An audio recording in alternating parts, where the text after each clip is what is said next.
Dina Rajong dari kelas 10F SMAS Santo Fransiskus Xaverius. Kali ini saya akan membahas materi yang berjudul Gerak Lurus Beraturan atau GLB. Gerak lurus beraturan atau GLB adalah keadaan ketika suatu benda bergerak dengan kecepatan yang tidak berubah atau konstan. Jadi, GLB adalah ketika jarak dan kecepatan benda selalu konstan. GLB ini dimulai dari suatu keadaan di mana benda telah mengalami gerakan sebelumnya. Gerak itu sendiri merujuk pada perubahan posisi objek dari titik awal ke titik akhir. Dalam GLB, benda bergerak dengan kecepatan konstan dan tidak mengalami percepatan. Dengan kata lain, nilai percepatan pada objek yang mengalami GLB selalu 0 atau A sama dengan 0. Adapun ciri-ciri gerak lurus beraturan atau GLB adalah yang pertama, kecepatan konstan. Benda yang mengalami GLB bergerak dengan kecepatan yang tidak berubah sepanjang waktu. Kecepatan benda selalu sama dalam setiap titik kelintasan. Yang kedua, trayektori lurus.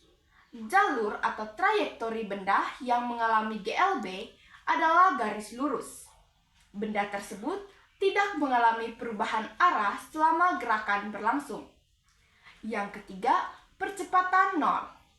Dalam GLB, percepatan benda selalu 0 atau A sama dengan 0.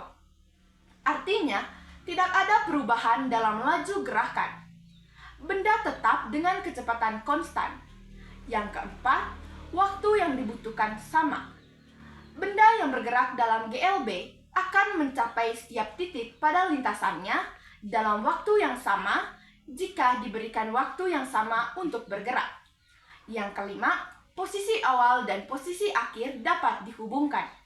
Posisi awal dan posisi akhir benda dalam GLB dapat dihubungkan dengan persamaan matematis yang sederhana, yaitu S sama dengan VT, di mana S adalah perpindahan, V adalah kecepatan, dan T adalah waktu.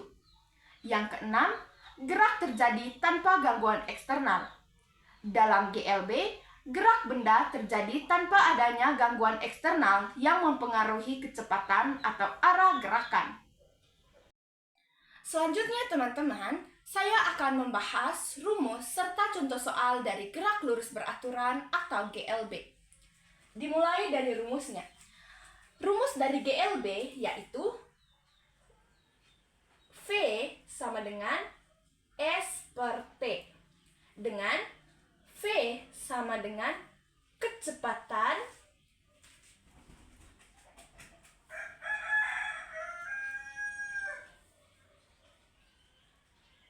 S sama dengan jarak tempuh benda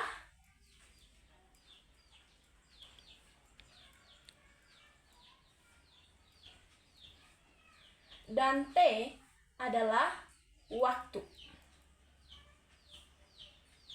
Nah, selanjutnya kita akan membahas contoh soal, yang dimana soalnya berbunyi, seorang pelari berlari dengan kecepatan konstan sebesar 6 meter per second.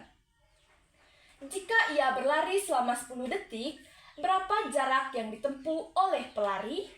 Pertama-tama teman-teman, kita masukkan bilangan yang telah kita ketahui, yang dimana kecepatan atau V sama dengan 6 meter per second. Kemudian jarak tempuh bendanya belum kita ketahui, sementara waktu atau T sama dengan 10 second. Yang ditanya teman-teman adalah jarak yang ditempuh oleh pelari atau S. Jadi, kita masukkan rumus S sama dengan V dikali T. S sama dengan 6 dikali dengan 10. S sama dengan 6 kali 10 sama dengan 60 meter. Jadi, Jarak yang harus ditempuh oleh pelari yaitu 60 meter.